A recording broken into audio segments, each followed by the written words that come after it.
Une petite école du village était unique. Havre de paix dans cette vallée magique, nous nous retrouvions écoliers de campagne, habillés d'une blouse et de souliers de montagne. Dans une ronde effrénée, les filles riaient, les garçons se chamaillaient pour une bille perdue ou peut-être volée, la maîtresse aimante et lumineuse nous surveillait. Le temps défilait et coulait, c'est certain. Quelques années, et ce fut l'adolescence enfin, discussions animées, toujours discutables, se tenaient dans des salons qui étaient des étables. Notre jeunesse, insouciante et belle, nous la croquions de ne plus savoir qu'en faire, année de bonheur presque éternel, ne pouvait que nous satisfaire.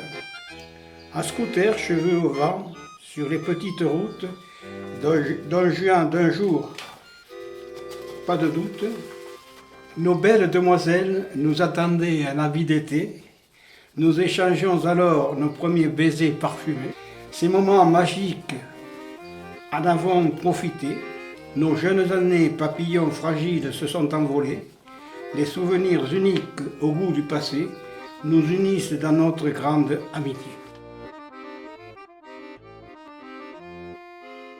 Toute la famille vivait ensemble et j'ai bénéficié de l'amour de tout le monde qui m'entourait. Des grands-parents, des grands-parents, des gens qui étaient près de mes grands-parents, j'ai été comblé. Le sort est difficile parfois. Mon père est décédé. Très rapidement, ça s'appelait la leucémie, on ne va pas y revenir. Et bien sûr, qui pouvait me garder? Ma mère et ma grand-mère. Ma mère, bien sûr, était assez choquée par ce décès et était fragile, et c'est ma grand-mère qui a pris les rênes. Que j'appelais Bonne Maman, qui s'appelait Lucie. Et Bonne Maman, si vous voulez, a tout organisé jusqu'en 1960. C'est un personnage que je ne peux pas oublier, les autres non plus, bien sûr. J'ai eu 2 frères et une sœur plus âgés que moi.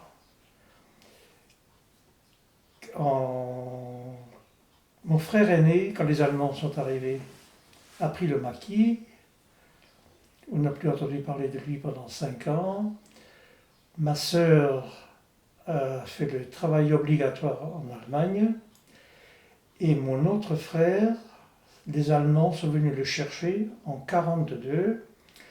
Il a combattu dans l'armée allemande en Russie. Malgré nous. Voilà, malgré nous.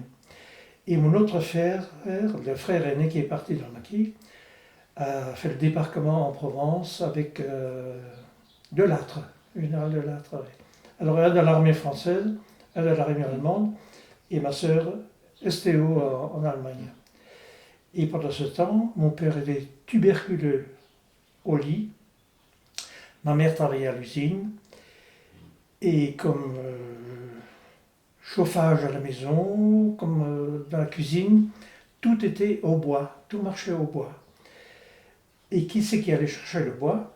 À 6, 7, 8 ans, c'était moi, avec une hache, et mon copain, tous les deux.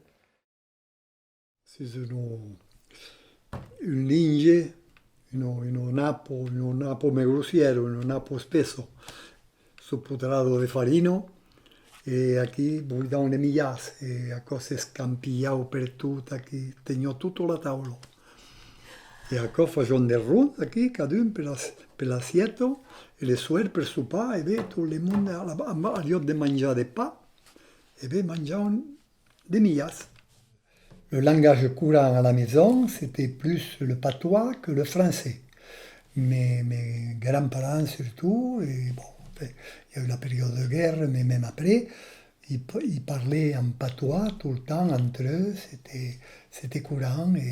Et nous, évidemment, à la maison, eh bien, on parlait patois aussi, pardi. Et par contre, où c'était interdit, à l'époque de Madame Arnaud et à l'école de Bessous, c'était de parler patois. Elle avait une sainte horreur de nous entendre parler patois en récréation, n'importe. Quand entre nous, on avait une réflexion entre nous là de patois, parce que ça arrivait. là, on avait droit à une descente immédiate de l'institutrice qui venait nous dire « Je vous ai dit qu'on ne parle pas patois ici. » D'accord.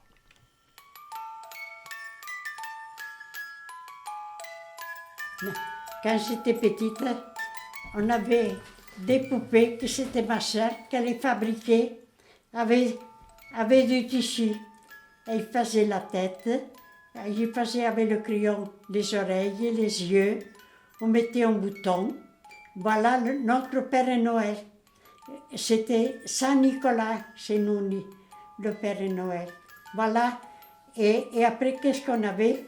On avait un raisin, 5 nèfles, des choses de la récolte de la maison.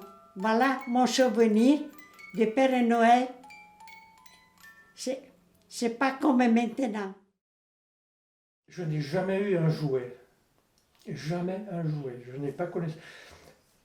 Pour jouer, on démontait une roue de charrette, on s'en servait comme cerceau. Mais je n'ai jamais eu de jouet, ça n'existait pas. Non. C'était merveilleux quand il y avait une courroie qui lâchait ou une poulie qui tournait plus, qui tournait dans le vide. Tonton, il faut que tu nous répares la poulie et pour qu'on puisse continuer. Teuf, teuf, teuf, teuf, vom, teuf, teuf, teuf, teuf, vom. Et alors on y allait. Mais les heures entières là, ce qui faisait dire à mon grand-père, que faisait ça là? Il l'heure de dîner, Léo. Et c'était l'heure de dîner. Bon, mais c'était comme ça. Nous, on était on se mettait évidemment sur l'aile de dépiquaison. Toutes les conditions étaient remplies. On simulait la dépiquaison. La tribu Bousquet, bon, c'est comme ça que les voisins nous appelaient. Irmine, la petite sœur, Gérard et Yves avaient confectionné un traîneau. Et le jeu consistait à descendre la côte de Pardeillan, quelquefois depuis le sommet ici de la grange, jusqu'à la route. Et évidemment, ça consistait à... là, c'était pas Irmine qui conduisait, c'était Gérard quand même. Mais on avait mis un frein quand même, donc on ralentissait un peu en arrivant en bas. Et c'était un amusement classique, ça, du jeudi et du dimanche. Ce qu'on a vécu à ce moment-là, je vous assure, c'était sincère et c'était pleinement partagé. Et je suis sûr que Irmine, parce que c'était la petite sœur, quelquefois quand on l'appelait là, on lui demandait pas si elle avait pas peur. Parce qu'elle était un peu petite pour être en première ligne là. Et quand on descendait à 20 km/h peut-être la côte là. Mais si elle était contente, elle était, vous le voyez, tout le temps avec nous quand même. Mais bien sûr, comme tous les adolescents, on va dire les enfants, on jouait à cache-cache. Mais bien sûr. Et à cache-cache, on avait les mêmes cachettes, mais on nous trouvait quand même. Non, c'est marrant. Et bien sûr, lorsqu'on allait chercher quelqu'un, c'était pas où il y avait un garçon, c'était où il y avait une fille. Bien sûr. Mais bien sûr. Qu'est-ce que vous croyez? Vous avez fait pareil ou... À Lyon, c'était plus difficile. Et après, on jouait aux gendarmes et aux voleurs. Alors, il y avait 3 gendarmes, 3 voleurs. On comptait, vous savez. Et on partait à la conquête des voyous, des voleurs. Et quand on les avait prisonniers, vous ne pouvez pas vous imaginer le ressentiment qu'on avait. On avait gagné tout, la guerre et tout. On prenait des bombes, c'est-à-dire c'était comment ça s'appelle ça, des explosifs, mais des gros. On a attaché à la poignée de la salle de cinéma cette bombe. On l'allume. Moi, je crois que c'est moi qui l'avais allumée, je ne sais plus. Une déflagration terrible. La porte s'est ouverte d'un coup. Mais ça a été terrible. Il y avait de la poussière qui descendait. Et c'était sans famille, il jouait sans famille, il y avait le chien qui faisait comme ça. Et alors il y avait le maire de l'époque qui nous aimait tous. Il a dit, bon, ils n'ont pas fait exprès, on l'a pas fait exprès pour embêter. Et il y avait un type qui était sourd là-dedans, et qui a dit, on a tiré. Alors ça, c'était énorme. Voilà, encore une autre histoire. Donc j'ai eu une enfance miséreuse, mais heureuse. J'étais libre, je vivais seul, j'allais dans la forêt, j'allais voler des fruits. On n'a jamais manqué de fruits à la maison. Ben, tous les hommes étaient partis, les récoltes n'étaient pas faites. Hein. On allait glaner des épis de blé dans les champs, on faisait notre farine. Pour le café, ma mère faisait griller de l'orge, qu'elle a acheté de l'orge, on faisait griller l'orge pour faire le café. Café, on ne connaissait pas ça. Non. Ou un dessert. Si, des fois, quand il y avait une fête, ma mère faisait un gâteau ou une tarte, mais dessert après le repas, ça n'existait pas. Hors d'œuvre non plus. Non. Les riches, dans le temps, mangeaient à midi. Les pauvres mangeaient à 11h. Nous, on mangeait à 11h moins le quart, parce qu'on avait... ouais. Mais je vous jure que pendant la guerre, des fois, le repas de midi, quand j'étais seul avec ma mère, quand tout le monde était parti, c'était un bouillon cube dans de l'eau. Mais je n'avais pas faim. J'étais maigre, mais je n'avais pas faim. Ils n'en ont pas une pelle, les jeunes, maintenant. Hein. Pas tous. On se faisait venir les pommes de terre, et on mangeait les pommes de terre, des haricots. Et moi, quand j'étais plus jeune, avant de me marier, on allait ramasser les épis de blé. Parce qu'on faisait les gerbes, tombaient toujours des épis. On allait le ramasser. On appelle ça glaner. On allait le ramasser. Alors, on faisait ça avec le moulin à café. On faisait un peu de farine. Et là, on faisait une crêpe. On avait ça pour déjeuner le matin. Alors, quand vous voyez ça, que vous voyez maintenant, On se contentait. ceux qui font les cons, s'ils étaient passés à ça, ils réfléchiraient un peu. On ne trouvait pas à redire. On était habitué qu'avant on n'avait rien et on a continué. Parce que quand moi j'étais en Italie aussi, c'était la même occasion. Gauche, je suis allée à l'école jusqu'au certificat et je me rappelle quand j'allais à l'école, en rentrant, on faisait le signe de la croix, on disait Notre Père et je vous salue Marie. Et après, en face, il y avait la photo du roi. Au milieu, il y avait le Christ. Et à côté, il y avait la photo de Mussolini, que peut-être vous avez entendu parler.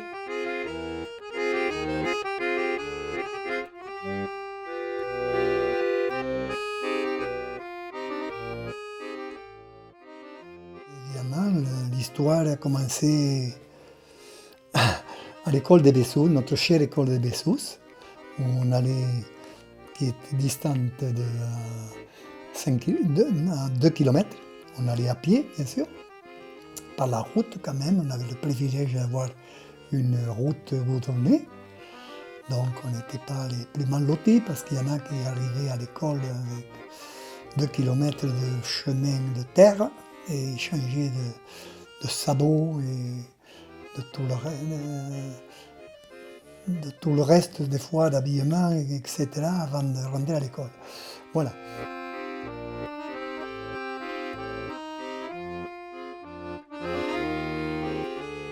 Celle qui, au travers des leçons d'une morale quotidienne, développait en nous les valeurs humaines, l'honnêteté, la persévérance, l'amour du travail bien fait, le respect et l'amour des autres. Celle qui savait aussi être notre confidente. C'est vrai que presque on allait raconter à madame, quand on était ancien élève, ce qu'on ne racontait pas à nos parents. les anciens élèves après, hein, quand ils étaient partis de l'école, alors certains, quelques-uns suivaient leurs études, dès qu'il y avait des vacances, revenaient voir Madame Arnaud. Quand il y avait le premier samedi de vacances, là, hop, hop, hop, allez à la veillée ou autrement, on allait voir Madame Arnaud. Moi, je sais qu'avec Yves, on y a été souvent. On allait voir Madame Arnaud. Elle nous faisait découvrir Brassens. Pourquoi Brassens? C'était bizarre, ça avait les disques de Brassens, moi je les ai entendus dans la cuisine de Madame Arnaud. À l'école des Dessous, il y avait une fois par an le voyage scolaire. Voilà Madame Arnaud là, et puis les tout petits qui sont éparpillés un peu par là. Voilà, vous voyez, les gens ils se mettaient en slip et voilà, on allait tremper les. Il y a ma petite sœur là. La lecture d'une lettre d'une ancienne élève, Paulette Marty. École des Lessous, petit nid où nous avons grandi en compagnie de Madame, qui nous a imprégnés de vivre en bonne harmonie. C'est grâce à vous tous, habitants et amis des Lessous, que chaque année, depuis 2001, nous sommes réunis.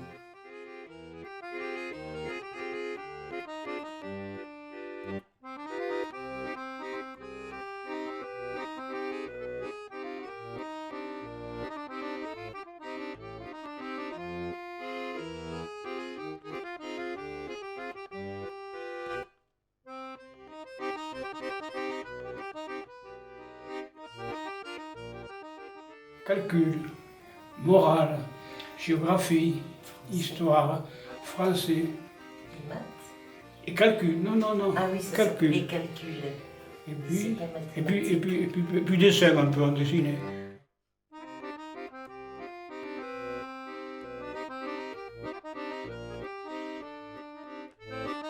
Alors les autres, excusez-moi, je fais un petit aparté, les autres enfants de l'école, je ne sais pas où ils sont devenus, ils étaient paysans, comme je dis, moi j'étais au collège.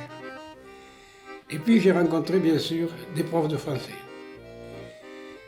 qui m'ont fait découvrir, mais je ne fais pas ça, Zola, qui m'ont fait découvrir Villon, qui m'ont fait découvrir, je pourrais vous en citer tout.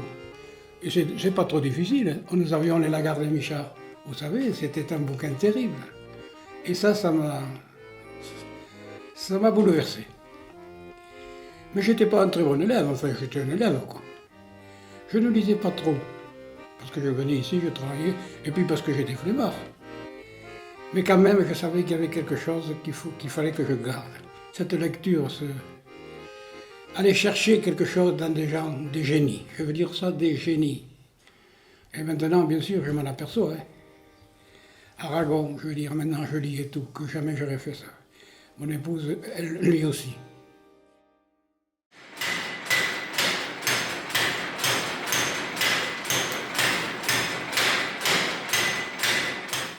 J'ai commencé à 11 ans, j'étais obligé, madame. Il fallait bien manger. J'avais 2 petites sœurs, Simone et Mimi, il fallait bien manger. Parce que, après les pauvres, elles ont été chez des tatis qui ne faisaient pas trop, trop gentils. Hein. Heureusement que je m'en suis aperçu et que je les ai retirés. Parce que, un soir, il y en avait une qui pleurait dans le grenier, madame, vous savez, et elle n'avait pas mangé.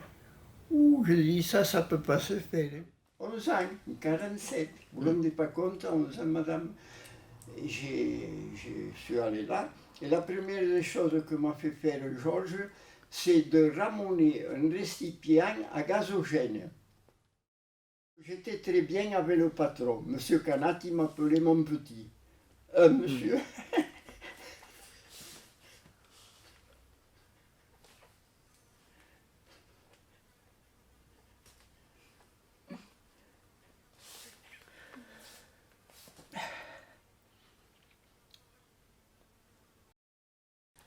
Et le papa Canat, alors le monsieur, pour moi, sensationnel. Hein. Même il me portait des oranges, il me portait de tout quand j'étais à l'atelier et tout. Ils ont décidé de mettre des... Comment on l'appelait ça? Ils faisaient de la musique, ça... L'orgue. Bon, ça va. il commande tout un tas d'appareils, ce monsieur Canat commande tout un arsenal d'appareils. C'était des buses, vous savez, et il fallait les souder, ces buses. Et alors, avec monsieur Mazon, un papa d'un grand rugbyman de Carcassonne, vous en avez entendu parler peut-être, Mazon. Et son papa était électricien, s'est occupé de la ventilation de ces orgues à Chalabre. Et moi, j'ai soudé les tubes. Les tubes, chaque fois que je viens à Chalabre. Et alors, vous ne savez pas ce qui m'est arrivé dans ces orgues. J'avais un petit marteau de rien du tout. Et il y avait un de ces tubes-là, un peu là, pom, un marteau me tombe là-dedans, petit marteau. Alors, dans l'église, je peux le dire, une sottise. Tant pis, je la dis. Putain, je dis comme ça. Et M. Canat, il montait par les escaliers parce qu'il venait nous voir. Et quand j'ai dit putain, mais je le dis fort dans l'église. Ce qu'il ne faut pas dire dans l'église. Moi, je l'avais dit. Il me dit, qu'est-ce que tu as, mon petit? Et je lui dis, vous ne savez pas ce qui m'arrive, M. Canat, j'ai tombé le marteau. Mais il m'a dit, ne t'en fais pas, tu n'as pas de fil de fer? Il me dit comme ça. Et j'ai dit, non, je n'ai pas de fil de fer. Eh bien, tu vas à l'usine, tu vas chercher du fil de fer, tu feras un crochet, mais je l'aurais fait quand même. Je suis allé à l'usine, je suis allé le chercher. Mais il avait dit ça. Et j'avais soudé, si jamais vous y allez à Chalabre, c'est moi qui ai soudé les tubes. Et c'était un monsieur de Limoux qui est venu régler les orgues après. Je m'étais régalé à ça.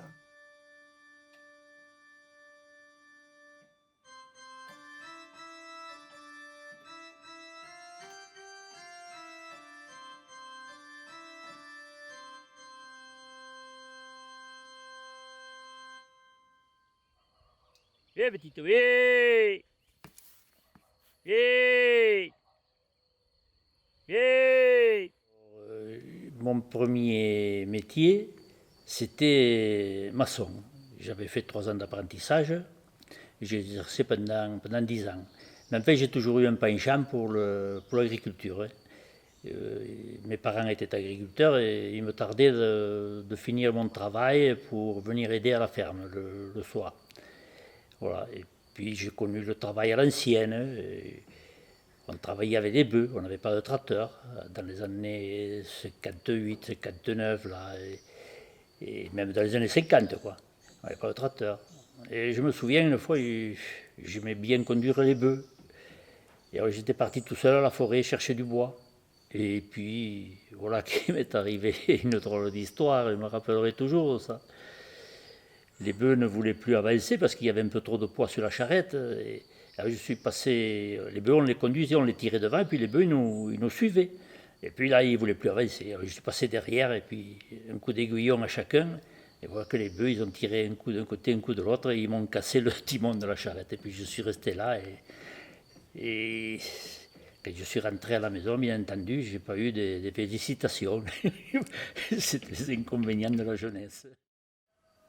Quand on partait au marché, souvent, eh bien, et on avait une bête à vendre. Moi, de Viviez, je partais à pied avec mes parents, on partait à pied avec la bête, on partait au marché à Mirepoix, on partait vendre notre vache, notre veau, et on partait à pied. Et puis, bon, on marchait pendant 1h30, là, tout le long de la route. Si on vendait, c'était parfait, si on ne vendait pas, eh bien, on revenait avec la bête à pied, et puis ça y était. Ça, c'est le gardien. Quand il y a quelque chose d'étranger dans le troupeau, il se met à crier. On attrape un veau, un petit veau, s'il se met à meugler, c'est lui le premier qui arrive. Hein? On a mis ça. Hein? Bravo lui. 14 ans, j'ai quitté mes parents.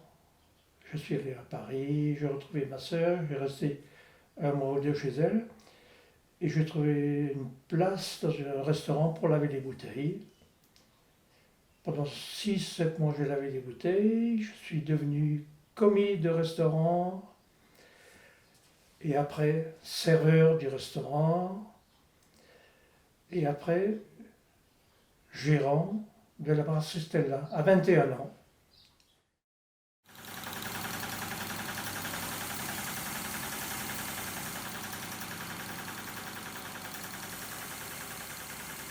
Ma mère m'a appris à coudre à l'âge de 5 ans.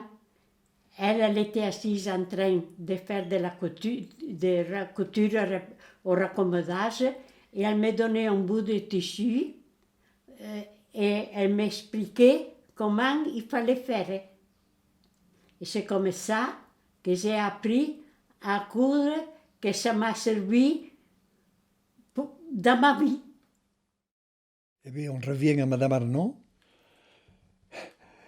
qui avait fait des pieds, des mains et du reste. Elle avait employé tous ses atouts, sans doute, pour convaincre mes parents d'abord.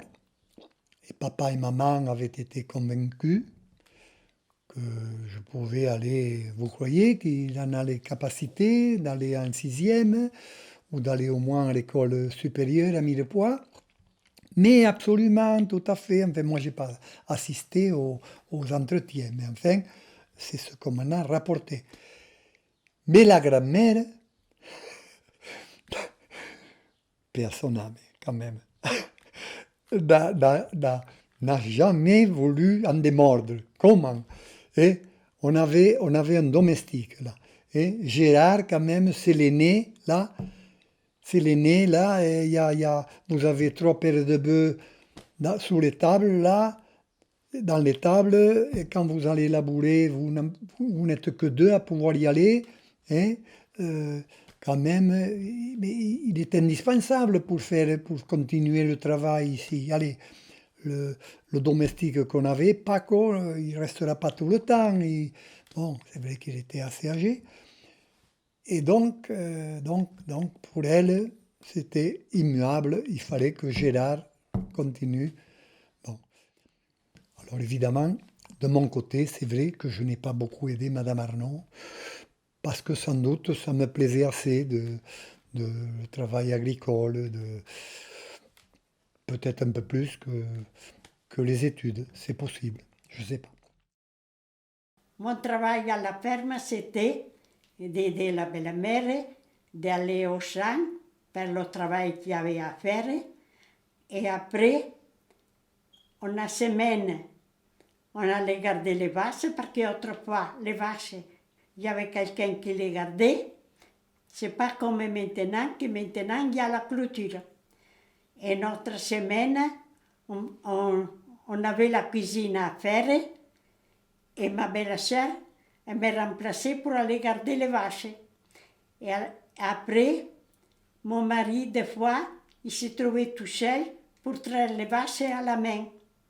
Et alors, j'ai appris à traire les vaches. Il me laissait les plus tendres parce qu'il y en avait qui étaient plus dures. Et en temps, que j'étais en train de traire, j'avais la caresse de la queue de la vache. J'avais passé le REC, c'était le 1955, je me trouvais à Islingen, en pleine forêt noire, non loin de la source du Danube. Et là, comme moi j'avais signé un engagement pour aller à la guerre contre l'Allemagne, parce qu'il y en avait plusieurs, j'étais démobilisable. Bon, j'étais en permission libérable. Et le chef de compagnie, j'étais son ordonnance. Alors j'y reviens, ça, pour le certificat d'études. Quand on au débarquement en Provence, on y était, nous. Quand Delattre a débarqué, Delattre nous a dit, il nous a félicité, il nous a dit, maintenant vous êtes avec moi. Alors, il avait comme second le général de Montsaver. Le général de Montsaver voulait faire une pointe sur la côte d'Azur. Delattre ne voulait pas, puis ils se sont mis d'accord, puis ils sont partagés. Alors, de Montsaver a pris une partie de la première armée et les maquisards. Et moi, je me suis trouvé avec de Montsaver, aller libérer Marseille, tout le long de Nice, jusqu'à toute la côte d'Azur. Et quand on a été à Menton, là-bas, on a eu une permission. Et j'arrive là. La permission finie, je l'ai fait ponter, je suis parti le lendemain. J'arrive à Menton, là-bas. Là, je vais vite. J'arrive à Menton, et je venais d'arriver, parce qu'il y avait peut-être une heure. Et il me dit, le commandant, un Menton, il me trouvait le commandant Rivet te demande. Puis je me suis dit, je savais ce que j'avais fait, je me suis dit, tu vas les rouiller. J'arrive là, j'ai dit, bon commandant, vos ordres. Alors, il me dit, parce qu'il avait la voix perçante rude, il me dit, cette permission, je vais me passer, ben oui. Bon, il me dit, tu le sais, il m'a demandé comme ça, je ne vais pas pour 50 cheveux, j'ai besoin d'une ordonnance, ce sera toi. Là, moi, ça m'a fait comme tout, j'ai collé au certificat d'études l'ordonnance, je me suis dit, comment tu vas faire? Alors je lui dis, mon commandant, avec tout mes respect, les infantilités. Il savait ce que ça voulait dire, puisque lui, c'était l'inspecteur d'académie qui avait laissé l'académie pour l'armée. Il me dit, quoi cela ne tienne? Une seconde, il me faut. Et le lendemain, il est arrivé avec un... Je me rends au travail, moi. Il est arrivé avec un livre de grammaire. Il me dit, là, il y a de quoi bûcher les verbes et les conjugaisons. Je l'ai encore. Et voilà, c'est ça. C'est le même que j'avais à l'école. Et voilà, on a fait toute la campagne, alors là, immédiatement, tous les permissionnaires rentrés. En camion, on est allé à Vienne, là-bas, à Lyon, retrouver toute la première armée de l'autre. Et là, ça a commencé le Barou, la prison de Lyon et tout ça, et jusqu'à l'Allemagne. Alors là, pour j'arrive, quand j'ai été démobilisé, d'ailleurs, lui, il a signé un engagement pour Indochine. Moi, je n'ai pas voulu. Il a passé 8 jours qu'il ne me parlait pas, hein, parce que je ne l'avais pas suivi. Enfin, bon, ça y a passé. Et quand on est arrivé là-bas, avant de prendre le train, il nous a passé tout. Et quand il est arrivé à moi, il me dit, qu'est-ce que tu vas faire maintenant? Ah, je ne sais pas. Je ne savais pas ce que j'allais faire. Hein. Et puis il me dit, maintenant tu peux le repasser le certificat d'études, tu seras reçu. Je ne l'ai jamais fait. Il ne l'a pas fait, il ne l'a pas fait. Et quand j'étais en Italie, que j'étais gosse, c'était la période de la guerre. C'était la période de la guerre. Et alors on voyait les avions passer qui nous disaient ils vont bombarder en Allemagne. Et des fois on tirait à des avions et il y en avait des fois qui étaient blessés. Et alors on voyait des fois le parachute descendait, des fois il avait le temps de se sauver, et d'autres fois il y avait la police qui ils étaient là, qui l'attendaient pour l'attraper et l'enfermer.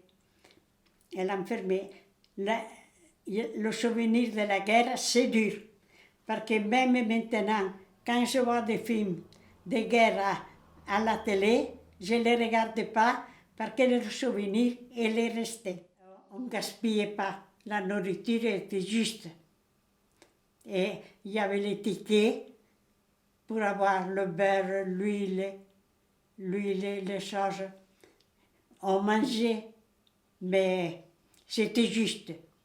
Et c'était dur. Les habits, c'était pareil. On les faisait durer tant qu'ils pouvaient. J'avais 5 ans quand papa a été fait prisonnier à Dunkerque, je sais. Mais là, je n'ai évidemment, moi, ni aucun souvenir quand il est parti à la guerre. Donc. Et puis ensuite, on lisait des lettres, oui, d'accord, c'est tout. Et quand il est... Donc, je n'avais aucun souvenir de lui. Quand il a été libéré, en 1945, c'est vrai qu'on ne le connaissait pas du tout. Nous, on était à Pardeillan avec Yves, on était prévenus que des prisonniers arrivaient. On ne savait pas s'ils seraient dans le groupe ou s'ils n'y seraient pas. Et quand il est arrivé, il était à la portière d'une voiture de gens gentils qui le portaient depuis Millepoix, et il nous a dit « Qui c'est qui arrive là ?» Parce qu'on était à Pardeillan sur la tonnelle à attendre, évidemment. Et évidemment, on était incapable de poser la réponse. On a compris que c'était lui qui nous posait la question, mais en fait, c'est vrai que ça a été les premiers contacts, on embrassait un inconnu, hein, c'est vrai. Tout à fait. Ça fait bizarre, mais c'est... Bon, après, rapidement, on s'y fait. Mais papa, ensuite, n'a pas raconté. Il fallait lui extorquer, lui arracher un peu les souvenirs un petit peu, quoi. On sentait que il voulait l'oublier, tout ça. Non, j'ai trop mal au cœur. Un seul. Mais ça, c'était pas pendant le stage, c'était dans la plaine d'Alsace. Ça avait morphé. Il y a un copain qui est tombé là, il est tombé. Alors il m'a dit, Albert, il m'a dit, aide-moi à me lever, il parlait encore. Alors j'ai aidé à se relever, il était partagé par le milieu, il parlait encore. Et je l'ai reposé. Il s'est tourné vers moi, il a remué les lèvres, je ne sais pas ce qu'il a dit. Ça, des fois encore j'y pense. Et il avait 20 ans au moment.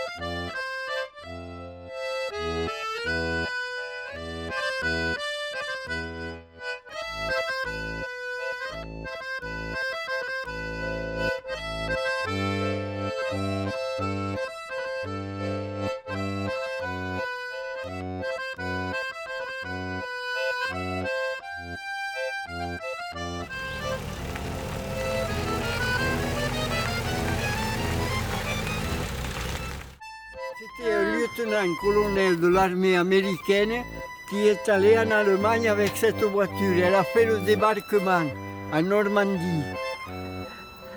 Tiens, il y a un papillon, regardez. Il est gentil. Et qu'est-ce que tu fais là? Et alors, Toutou?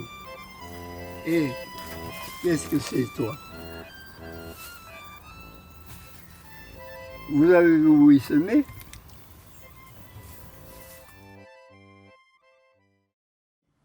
Et j'ai démarré, madame, dans 9 mètres carrés. Vous voyez, là-bas au pigeonnier qu'on appelle maintenant. 9 mètres carrés, ça ne fait pas grand-chose. Et là, j'ai un ami de la Bastide qui était secrétaire de mairie, est venu me monter une chose pour mettre une petite forge, parce que j'ai commencé comme ça. Et peut-être une petite église. Et regarde la dame. Regarde la damette. Ça, c'est les constructeurs du pigeonnier.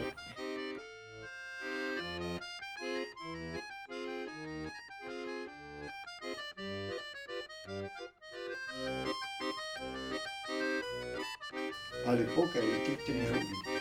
J'étais obligé de la faire danser. Voilà comment ça s'est passé. Elle était jolie, mais quand même, comme voulez-vous.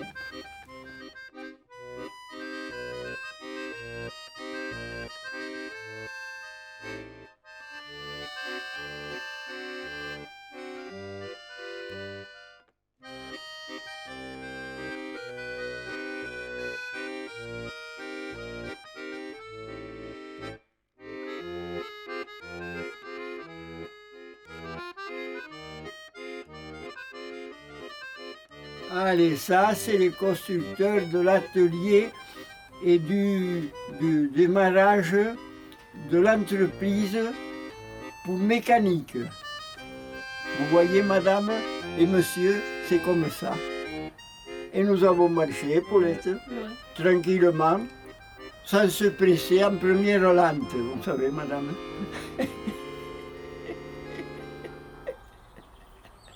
Et voilà.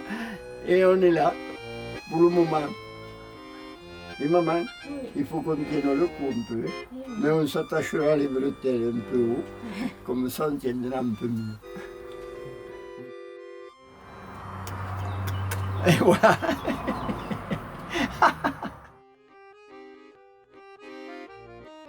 Gisou.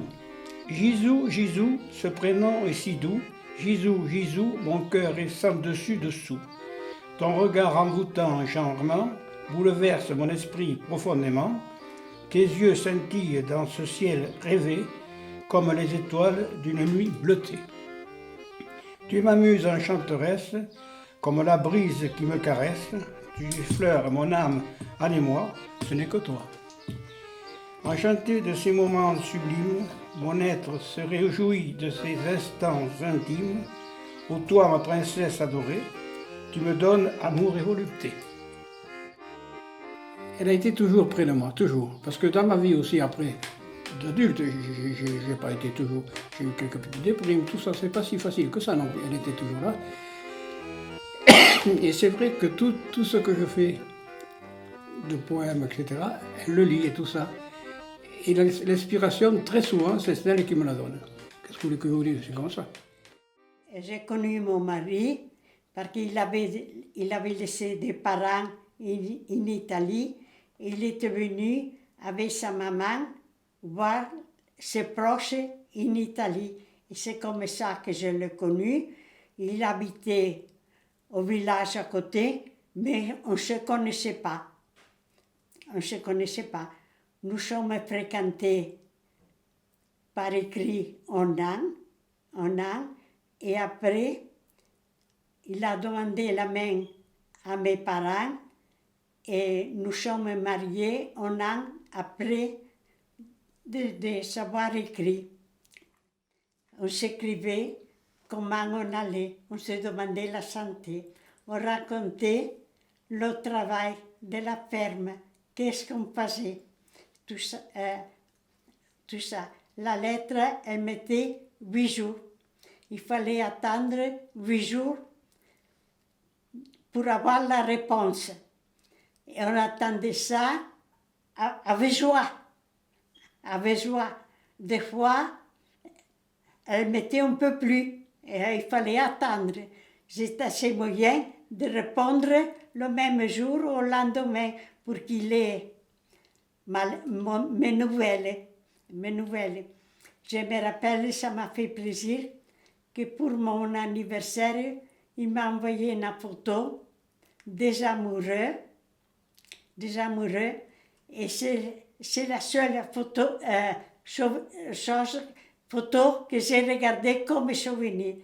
Toutes les autres lettres, je les ai brûlées parce que j'ai dit, personne ne le comprendra, comme ça, le souvenir est passé et le reste, on vit. C'était la main droite de la maison. C'était elle, quand on était en société avec mon beau-frère et mon fils, c'était elle qui tenait les comptes à la maison. C'était elle qui s'occupait de la comptabilité. Et je reconnais qu'elle a eu une drôle de tâche là. On peut lui lever comme on dit, le chapeau. Hein. C'était elle et elle faisait la cuisine et tous les courses et tout. Hein, à la maison. Elle a eu vraiment du mérite là. Hein. Ouais. Et oui, dans la vie, il y a des choses qu'on ne peut pas oublier. C'est énorme ça. Donc elle vous rencontre, vous êtes dans la clandestinité. Oh, c'est-à-dire, on pouvait que, même clandestin, quand même, ici, il y avait, c'est pas comme pendant la zone occupée, on était un peu, il fallait faire attention. Hein. Mais du point que vous restez un peu tranquille, alors moi je sais pas, j'allais quelque part à Bello, je ne me rappelle pas où. Et comme là il y avait beaucoup de monde, et qu'à un moment ils sont arrêtés, ils m'ont crié, je me suis arrêté. Tu es allé chez tes cousins quand même là-bas. Oui, bon. Quand même, tu pouvais te cacher si jamais Oui. il avait ses oncles. Là, Je restais pas plus de 8 jours au même endroit, hein, parce qu'il fallait faire attention. Parce que le matin, quand depuis la ferme là-bas, un gendarme de Chalabre qui était dans la résistance, il m'a dit, méfie-toi, tu es sur la liste de la milice à Gestapo. Un matin, ils vont t'arriver. Parce qu'ils arrivaient à 6 h du matin hein, pour t'arrêter. Alors qu'est-ce que j'ai fait, moi? L'hiver 33-34, tout le mois de décembre, j'étais dormi dans le plantonnière, je m'étais fait le baraque. Et tous les soirs, à tomber dans la nuit, je partais. Je m'emmenais la Finette, la chienne, et au lever du jour... À la campagne, que je dis, où il habite. Et au lever du jour, je revenais. Et puis je suis monté au banquier définitivement. Le chef, avec l'adjoint de compagnie, ils ont voulu faire une vidéo à Saint-Brémond. Alors ils m'ont amené. On s'était rencontré que le chef de compagnie ne m'a pas vu, il travaillait tous les diables, il pensait que j'avais déserté. Il était déserté. Comme je l'avais fait une fois, ce n'était pas le cas. Et puis les gendarmes sont venus me voir, moi, je ne sais pas comment. Ah oui, il était venu voir son père, et son père, déjà, je lui écrivais, enfin, déjà, son père lui a donné mon adresse, et les gendarmes de Villepoix sont venus me voir. Tellement que je lui ai dit, un de perdu, 10 de gagné, j'ai répondu. Ah oui, c'était bien ça de parler comme ça. Vous voyez un Oui, peu? oui, ça je lui ai dit, c'est vrai. Ouais, c'est bien dit ça. Et tous les jours, il fallait mettre l'aliment dans les crèches. Et tous les jours, quand ils étaient prêts à vendre, on mettait 3 tonnes d'aliments par jour. Avec le beau-frère là, sur le dos, des sacs de 50 kilos. Et ça, aujourd'hui, bon, ça serait celui qui ferait ce genre de travail. Et ça serait modifié, ça aussi. J'avais qu'un petit tracteur de 30 chevaux.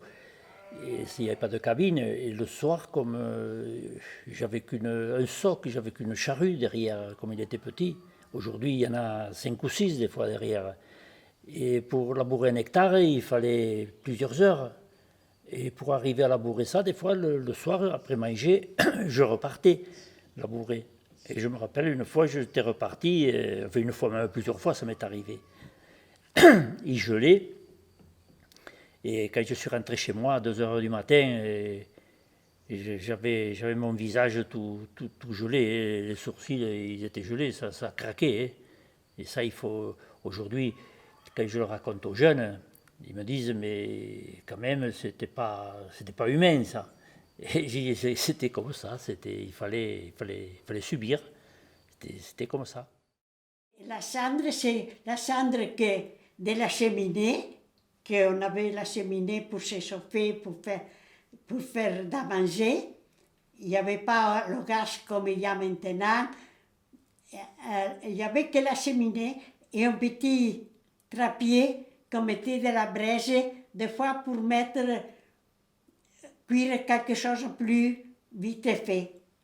Et alors on gardait la cendre et pour quand on devait faire la lessive, et il fallait mettre la cendre sous le linge et on mettait l'eau bouillante et on laissait couler. Et le lendemain, après, on rinçait. On allait au ruisseau, rincer le linge.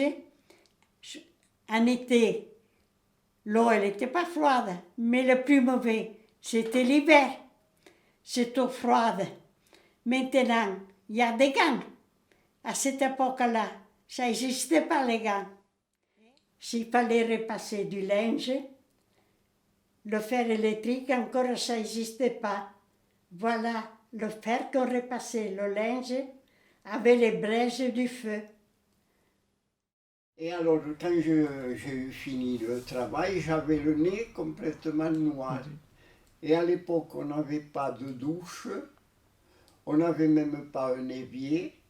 On se lavait comme ça dans un seau, je ne sais pas si je l'avais marqué ça. Et il me fallait aller chercher l'eau bien froide au Pont-Neuf, au bout du Pont-Neuf, à Chalabre. Là-haut, il y avait une fontaine et il coulait de l'eau. J'allais chercher l'eau là.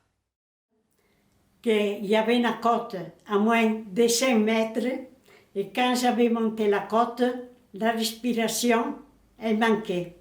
Alors il fallait faire une pause et là après la respiration revenait et ça recommençait. On posait notre comporte d'eau et on continuait notre travail. Et l'eau courante, nous l'avons eu en 1966. Je me rappelle de ça parce que c'est l'année où je me suis marié. Et c'est l'année où j'ai commencé à habiter là où je suis, chez mes beaux-parents. Là. Et ça a été vraiment, l'eau courante, ça a été une révolution.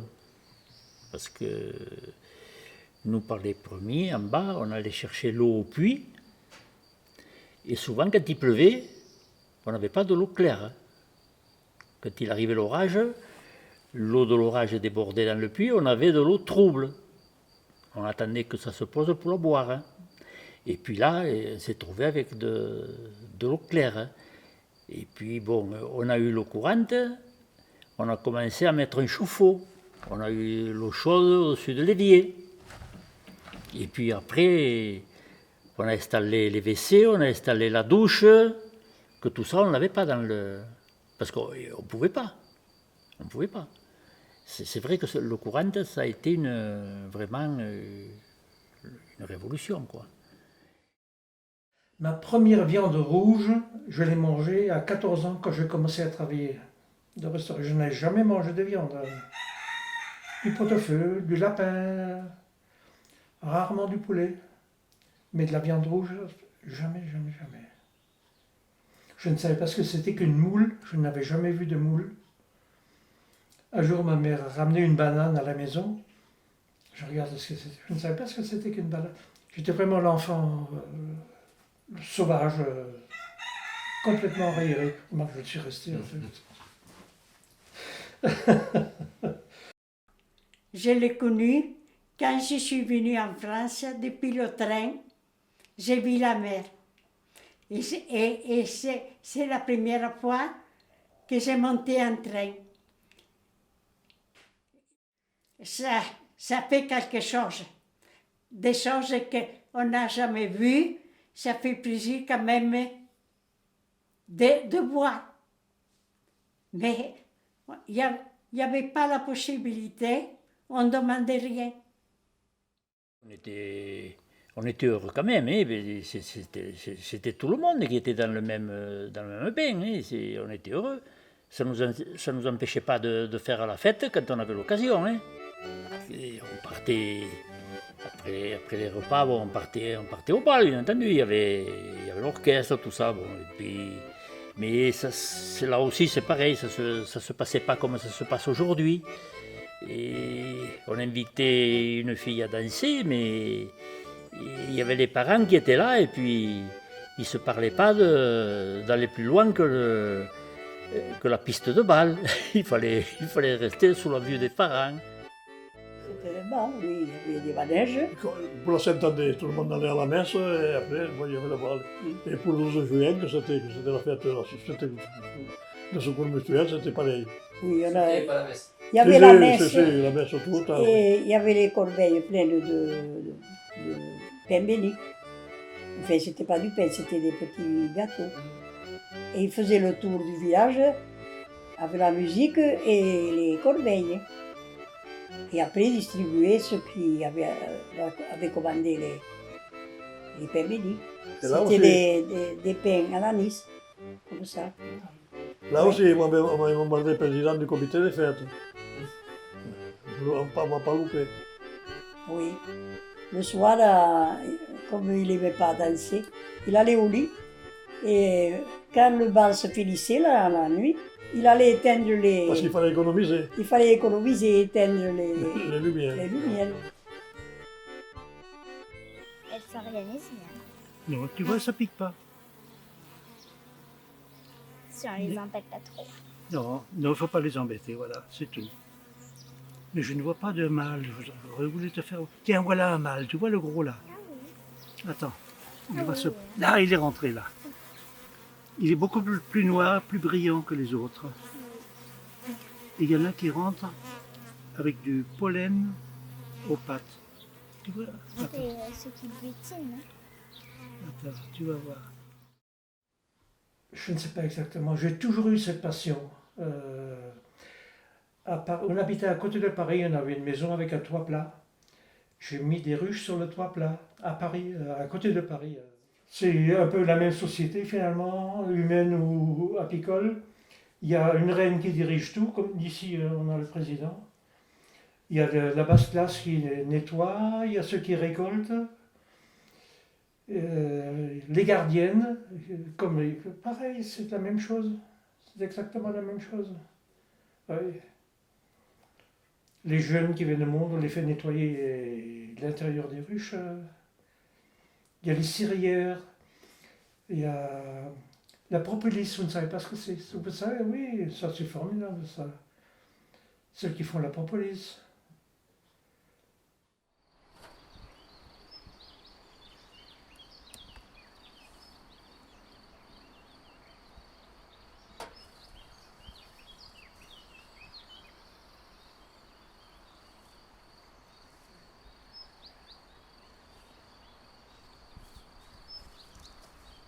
Des mâles.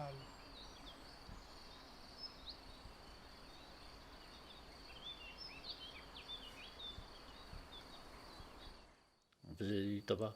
On a fait du tabac brun. et du tabac blond.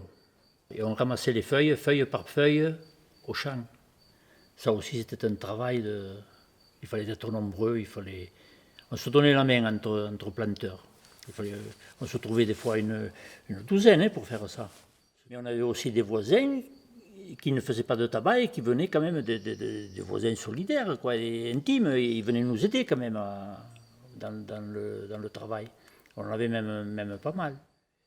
On se donnait beaucoup la main, plus qu'aujourd'hui.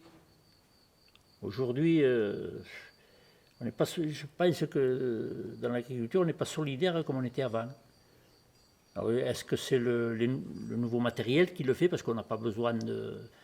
C'est vrai, avec le matériel qu'il y a aujourd'hui, un gars tout seul, il fait beaucoup de choses, quoi, tout seul.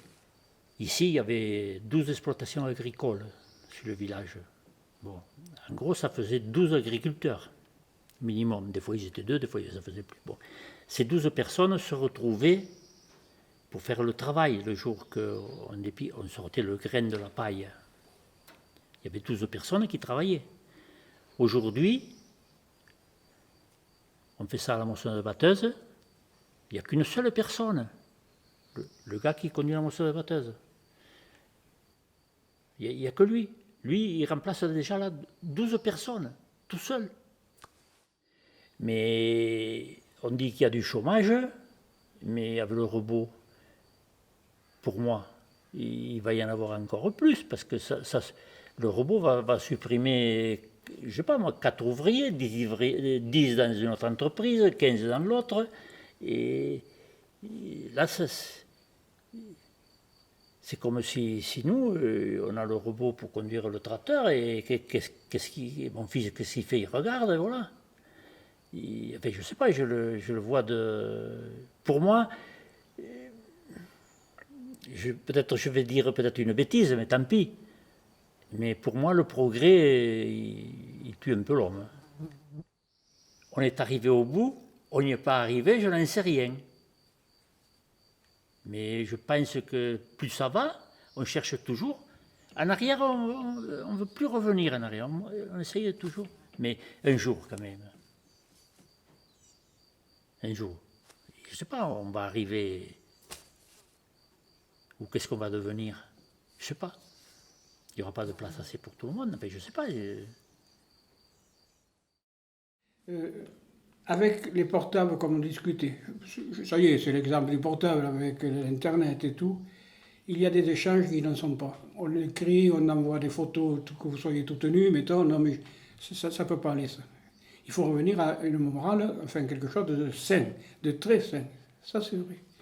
Et c'est vrai que ça me gêne, parce qu'on n'a plus de communication entre nous. On n'en a pas beaucoup. Et d'ailleurs, quand on en a, on essaye de la garder, parce que ça nous plaît. Ici, on communique. Mais avec des jeunes, on ne communique pas. Et ça, c'est dommage. Mais ça peut s'apprendre de nouveau. Avec des difficultés, mais on va l'apprendre. Ça, c'est vrai aussi. Ça, c'est vrai.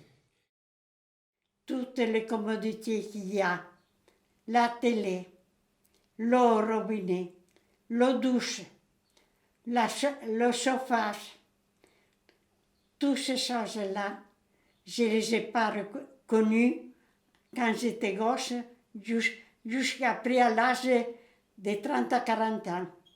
Maintenant, je suis heureuse de ça que je peux vivre, que ça continue. C'est tout ça que je demande.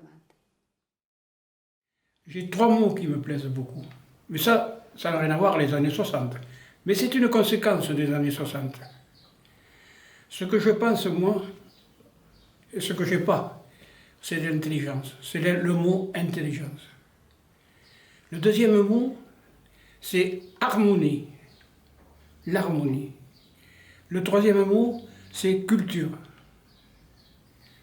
C'est culture. Et le quatrième mot, je ne sais pas, c'est peut-être... Et le quatrième mot, la tolérance. Voilà.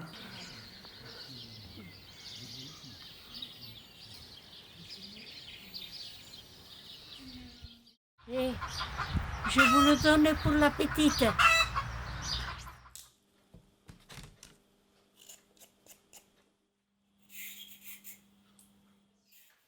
Avoir la santé, la chose plus heureuse, c'est avoir la santé, le bonheur, l'amitié et, et être en bon rapport avec tout le monde. C'est ça le plus nécessaire, l'amitié et le change tout. Je crois que je rends service comme je puis, on me le rend en ce moment que je suis seule et ainsi.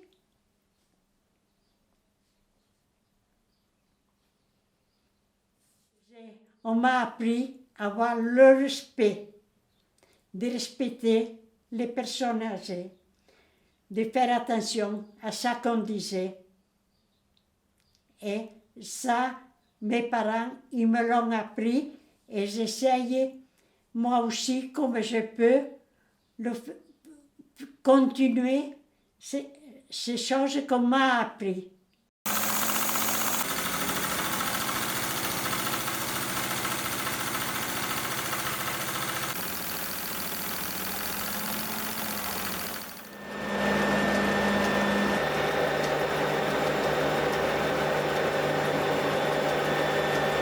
Il faut le travail.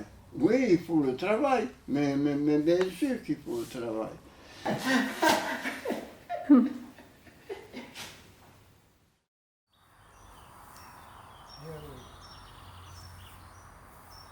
Les beaux-parents, quand même, n'ont pas eu peur de construire. Aux générations qui viennent, l'essentiel de ce qu'il faut suivre comme ligne de vie, vraiment, je crois qu'il faut être en accord avec ce que l'on pense au fond de soi, il faudrait se débarrasser de tous les accessoires qui sont de plus en plus nombreux et facultatifs que la vie nous procure aujourd'hui. On en a eu tous des obstacles à surmonter et on s'aperçoit que de les surmonter et de garder une ligne de conduite, si possible la même, rend plus fort et plus apte à surmonter les difficultés. Quand on se dispute, et ça s'arrange toujours. Et voilà. C'est comme ça. Il faut s'aider les uns avec les autres.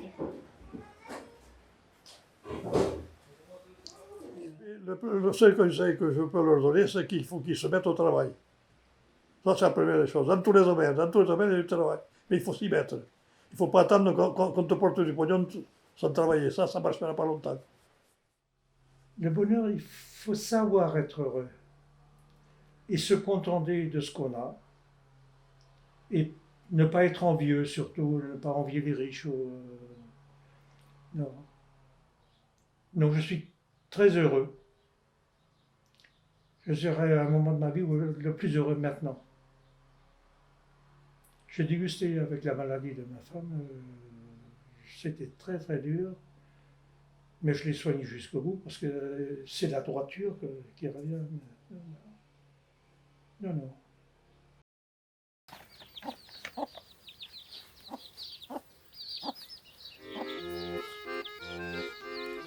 Je les gâte à mes poules. Le matin, je leur donne du pain trempé. Mais je ne les tue pas. Jamais. Viens avec tes petits.